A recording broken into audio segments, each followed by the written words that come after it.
Well, what most people are gonna do is hopefully reach out to their student loan provider and try to get on a monthly payment schedule, like I did. I think when the first announcement came out, obviously we was all waiting for Biden's plan to get it across the finish line. But again, the roadblocks in the Supreme Court also halted that opportunity to alleviate so much payment debt from so many.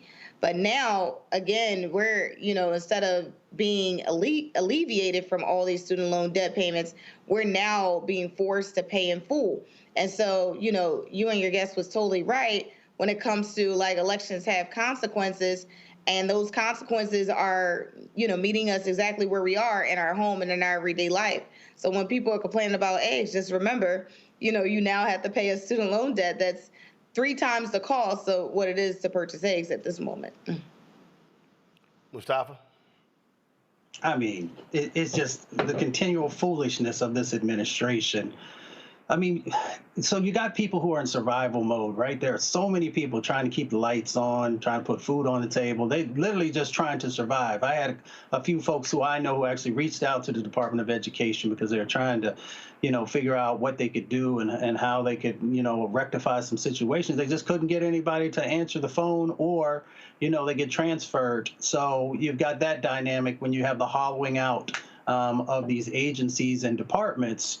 And then you got, the impacts that are going on. Like they said, wage garnishments, you got tax refund offsets. That means that you think you're getting a tax return and you're not going to get it because they're going to use it toward whatever the balance is. And then the other thing that follows people for a long time is the negative credit report stuff.